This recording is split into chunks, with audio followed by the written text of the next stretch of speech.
Oh my God, nothing works for my anxiety and I don't know what to do. If you are an anxious person and you're at the point where you are saying that nothing works for your anxiety, then welcome to episode 317 of The Anxious Truth. This one is for you.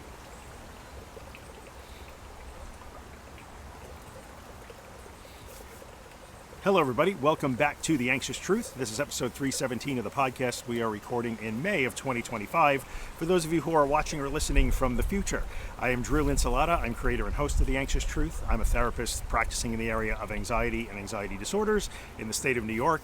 I'm also a former sufferer of the very problems that I speak and write about. I'm a three-time author on the topic of anxiety and anxiety disorders, social media dude, psychoeducator, advocate. You get the deal.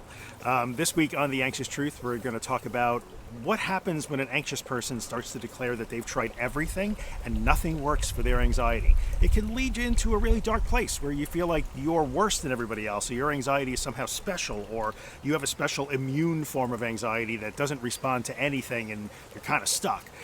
So we're going to talk about that today because it's a really common experience, unfortunately, in the community of people who listen to this podcast and read my books. Before we get into this topic, I just want to remind you that The Anxious Truth is more than just this video or this podcast episode.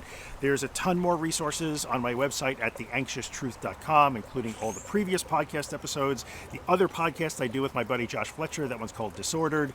There's a bunch of workshops and courses, all of which are very low cost. There's a bunch of other free stuff, all the social media stuff, the books that I've written. Head on over to theanxioustruth.com and check it all out. There's a lot of good stuff according to the people who use it, so avail yourself of all the resources.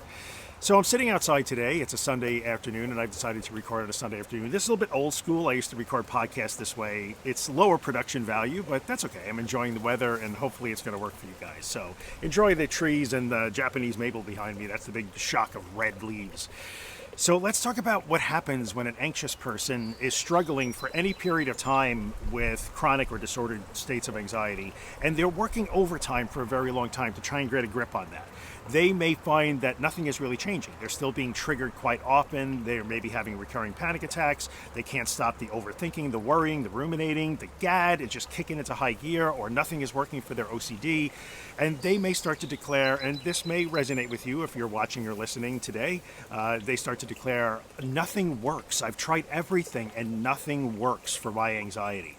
And when that happens, an anxious person could start to draw really difficult conclusions like, I am specially broken, or my anxiety is somehow different than everybody else's, or I have a worse form of anxiety, or there's something structurally wrong with me or deficient, and nothing that I hear like on social media or on podcasts works for my anxiety, so there must be something wrong with me. And that can lead you to start to feel sort of despair or hopeless, or feel like there's really nowhere for you to go. And some people start to reach the conclusion that, like, I'm done. I'm just going to stop trying because clearly nothing works. And that's a tough place to be. We never want to get there because that starts to lead to depression and ugliness. Like, I stop trying and I just disengage and I just decide to accept that I'm going to have to struggle with anxiety and be afraid of my own body, thoughts, and emotions for the rest of my life. And that's not fair. We don't want you to wind up there because you don't have to wind up there. So what does it mean when anxious people say nothing works for my anxiety? Well, I can tell you that most commonly, and this I can take after, however many years, 15 years of doing this podcast and building a very large audience and interacting with tens of thousands of anxious people, I can tell you that often the person who says nothing works for my anxiety is saying that they've been trying everything that they could find, and I understand why. Why wouldn't you try this? You're trying everything you can find under the sun to manage your anxiety, to manage your symptoms, to control your nervous system, to regulate yourself, to forcibly heal something that you think is broken inside of you. Generally speaking, the primary approach to trying to deal with chronic and disordered forms of anxiety tends to be-based strategies. And in this context, I'm going to say that's control/avoidance. I'm going to put them in the same category. Either I'm going to start to avoid anything that might trigger these difficult sensations or scary thoughts or really big emotions that I fear so much and that put me into a spiral, or I'm going to avoid and also trying to figure out ways to control those things. I want to control my thoughts. I want to control my emotions. I want to control my symptoms. Isn't there something I can do to instantly tap on my cheek and turn off my nervous system and calm it down right away? And generally speaking, people will default to avoidance, which perfectly makes sense. I mean, nobody wants to repeat difficult experiences. So we go first to avoidance, and then we tend to go toward control. And this is fueled by the current environment that we're in right now, where anybody that can fog up a mirror can declare themselves a wellness or a mental health expert. Anybody who's ever had a panic attack can decide that they're an anxiety influencer or a healing coach and start to tell you ways to control your anxiety or manage your anxiety. And it can lead you down a path where you figure like, well, okay, well, the conventional wisdom here is I have to learn to avoid my triggers, or I have to learn how to manage my symptoms, or I have to change my gut health, or I have to get the optimal amount of sleep, or I have to make sure that I don't drink caffeine, or like there's a lot of control stuff that goes with that. And along with that might be things like you have to start to recognize those triggers so you can avoid them. And, yeah, sure. If I'm afraid to fly, I might not want to fly because that triggers my fear of flying. But this is more pervasive throughout somebody's entire lifestyle. They begin to avoid anything that might possibly trigger difficult sensations or scary thoughts or really powerful emotions. So people's lives become more and more rigid and restricted, and things get smaller and smaller. And that by itself can lead you into kind of a dark place. So if you're looking to try to feel better, which everybody does, and there's nothing wrong with that, I would certainly expect you to try to feel better naturally or want to feel better, but it can lead you down the road where you're either avoiding the feelings that you've learned to fear, or you're trying desperately to find techniques that control the way your body and mind work. And lately I've been using the metaphor of knobs and levers, right? So what we do is we fall into the trap of trying to figure out special ways to like turn the knobs and pull the levers on our nervous systems or our bodies or our endocrine systems or our thoughts or our minds or our emotions to control them so that we can force ourselves into this very narrow range of state that we find acceptable, which is generally neutral or calm or maybe happy. But even paradoxically, many anxious people have a little bit of a problem if they get too happy or too excited, because that can morph into fear or panic.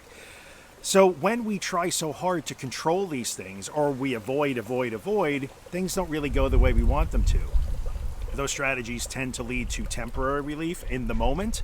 Like, sure, if I'm having a panic attack and I run out of the room and get in my car and race home to what I think is my safe place, suddenly I feel better. Many people in that situation will say the minute I start to head out of, the party that I'm in, or I get in my car and start to head toward home, the minute that happens, I immediately start to calm down. So, sure, you start to feel better. So I understand why you might default to that sort of thing. But then there's a price to pay on the other side, which is I left another social event, or I ran out on dinner, or I left a shopping cart, full of groceries at the supermarket again. And this has become a problem for me. So when we avoid, we tend to escape the feelings that we don't want to feel, the sensations, the thoughts, the emotions that we don't want because we fear them so much. But there's a price to pay. So we get temporary discomfort, but we get longer term pain in the form of the consequences that come from that avoidance. And when we try control-based strategies, we find that we get stuck in loops all the time. They don't work consistently, and they certainly don't work on the long term. So while you may be running for ice packs or immediately calling a safe person or doing all the things that you could think of to intentionally distract yourself from how you feel so you can get away from those scary thoughts and those scary sensations, you might, in fact, get some sort of temporary relief. But what winds up happening is that never lasts. You get triggered again in an hour or in the next day or 2 days from now, and you have to repeat that loop again and again and again. So the person who is defaulting to primarily control strategies is trying desperately to manually control feeling and thinking and evaluating systems inside them that were never designed to be manually controlled.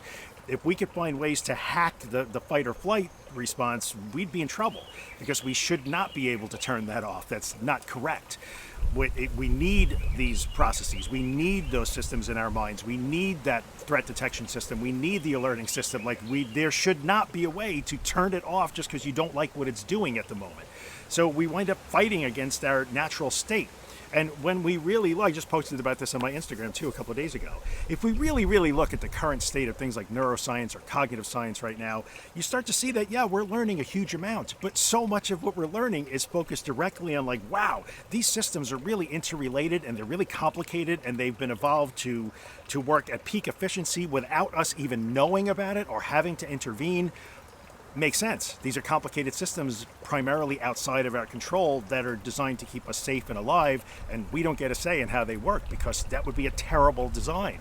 Yet somehow or other, we even find ourselves in an environment today where people take a lot of that science and a lot of that research and somehow twist it into saying, well, because we see sort of how these interrelated systems work, that there must be some way now for us to hack into that system and manually control it. Again, bad idea.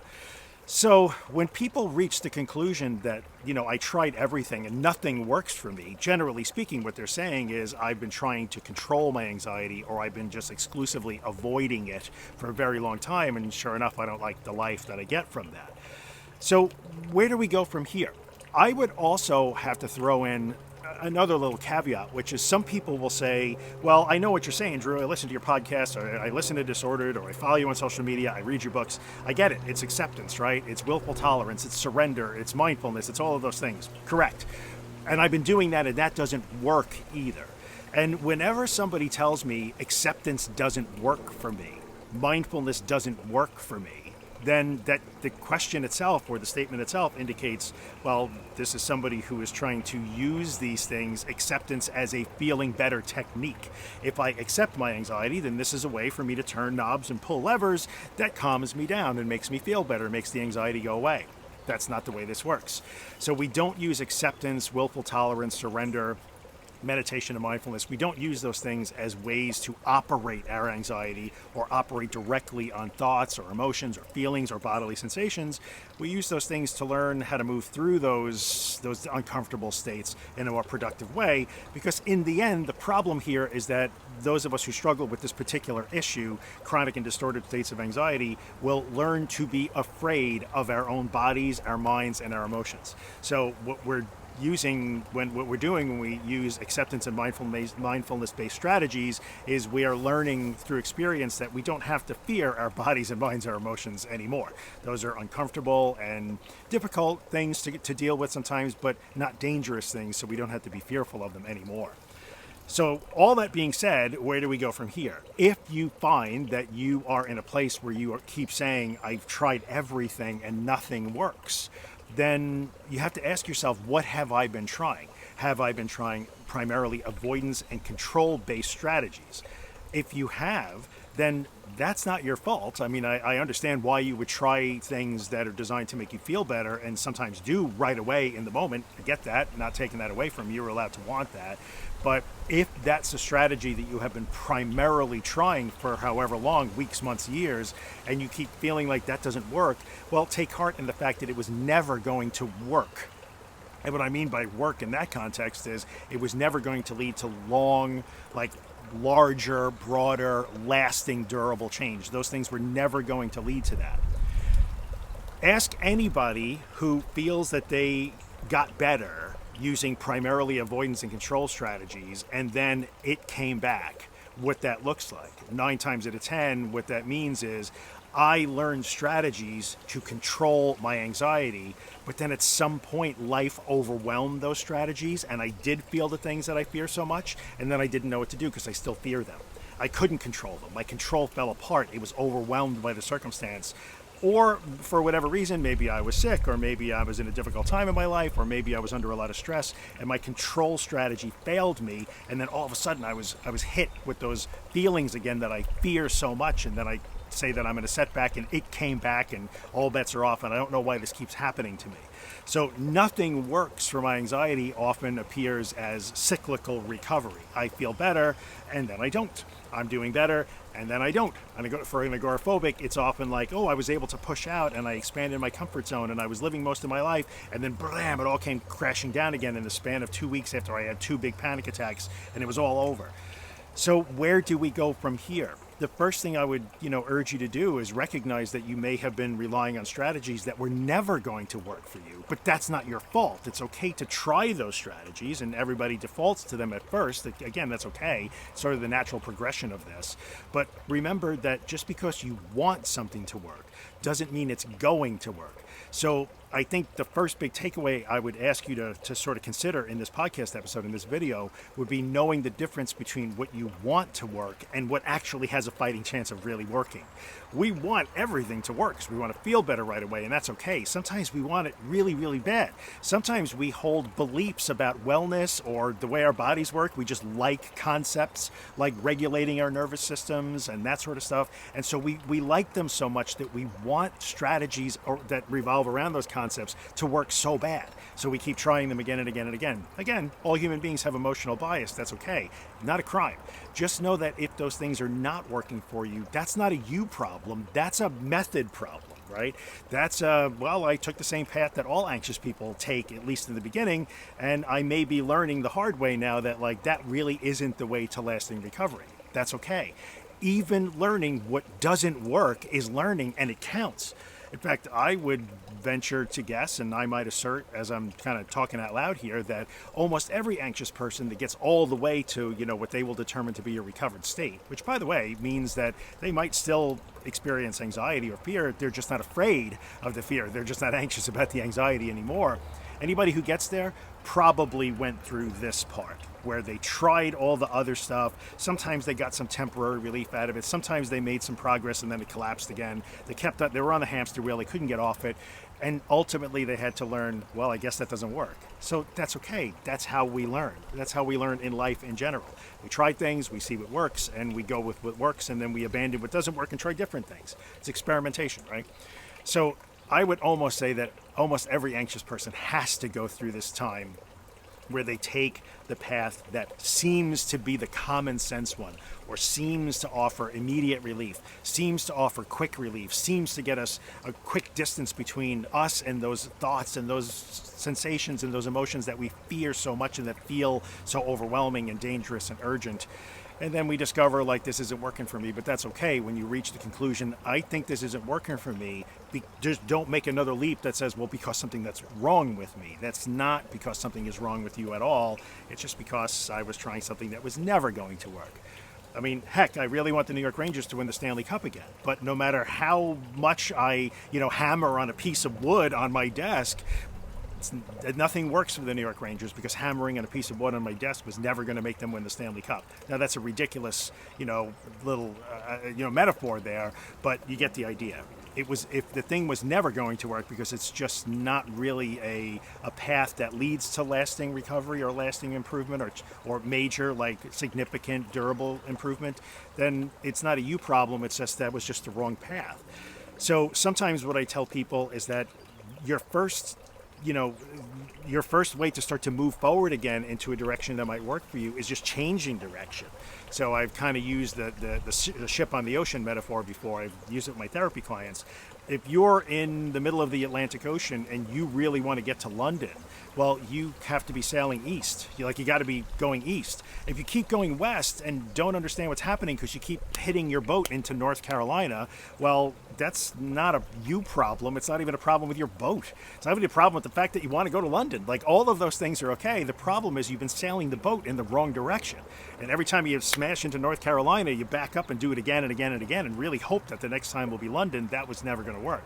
So sometimes it is a huge win just to recognize, well, nothing works for me, not as a declaration of disaster or failure, but as a recognition that it's like, ooh, I might have to try something different here. And I'm allowed to do that because that might be how I'm going to learn something new.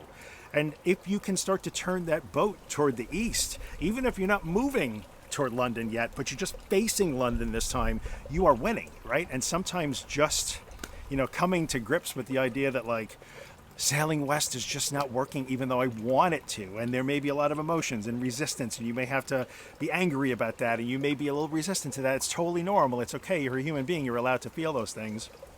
So sometimes it just takes a long time to just start to turn the boat in the right direction. And if that's where you are right now, that's okay. If you're still sailing west and feeling like, but I don't want to sail east. I want to get to London right now, but I still want to go west. Well, okay, I understand why you feel that way. Again, not your fault. It's not a flaw. It's not a problem. You want to feel better. It's really okay. But if you're feeling like nothing works for your anxiety, ask yourself, what have you been trying? If you've been trying to avoid or control as your primary strategies, then you're trying to sail to London by going west, and that was never going to work. first thing you got to do is come to grips with the idea that you may have to turn your boat in a different direction, and then you actually have to turn that boat, and then you have to actually start sailing west little by little. And guess what? When you turn the boat and you start sailing east toward London in the proper direction this time, there's going to be bad weather, there's going to be storms, there might be other boats out there in the shipping lanes. Like, it doesn't mean just because you're going in the new direction it's going to be super smooth sailing. In fact, that other direction might be really hard, but that doesn't mean it's the wrong direction, right? So where am I? About 20 minutes into this. I don't want to belabor the point too much because, I'll wind up just looping through the same things and just coming up with different metaphors for no good reason. But if I can give you one thing in this episode, it would be if you are, exasperated because you feel like nothing works, there's a really good chance that is not a you problem. That is a path problem. Like, I just picked the wrong path. Well, why did I pick that path? Well, because I wanted to feel better, and I'm a human being. I'm allowed to want to feel better. I made the best choice I could in the moment with the information that I had. That's okay. Give yourself a break. Sometimes we can be really self-critical, and we get that Craig the Critic thing, and we just start to beat ourselves up for wasting time. But wait, that's not a waste of time. If it taught you what doesn't work, then that counts. Learning what doesn't work is just as important as learning what does. So take that out of today. If anything, take that out of this episode. Well, nothing works for me. Okay, I hate that, and I feel like I've wasted time, and I want to beat myself up, but can I stop, take a few breaths, and recognize that, if I learned something from this, maybe I've learned something about the way my anxiety works, maybe I've learned something about myself, maybe I've learned something about my values and what it's important to me, and now I can take those things and turn my boat toward London and actually go east and ultimately get there. That's okay. You can get there. So, that is my 20-minute rant or off-the-cuff sort of metaphor-laden nonsense about what happens when nothing works for anxiety, with air quotes, right? So hopefully this has been helpful to you. Take it with you. Remember this, especially when you want to declare failure. Don't get trapped in that, that hole. Your mind will want to trap you in that and tell you oh, nothing's going to work. You're screwed. You're never going to get better. Careful of that. No, it just means that I've been trying things that were never going to work. I might have to try something different, all right? So I will end the episode the way I usually do, ask a couple of favors. If you're watching on YouTube, on my YouTube channel, hit the like button, maybe subscribe to the channel, and hit the notification bell so you know when I upload new stuff. If you like the video or you have a question, maybe leave a comment or share it with some other people. Of course, if you're listening to this as a podcast episode on Spotify or Apple Podcasts, and you can rate and review if you really like what you see or hear, maybe a 5-star rating. And if you're really into the podcast, just maybe take a minute or two and write a little review. Just a couple of sentences to why you like podcasts. It helps other people find it, and then more people get help, and that's why I do this to begin with.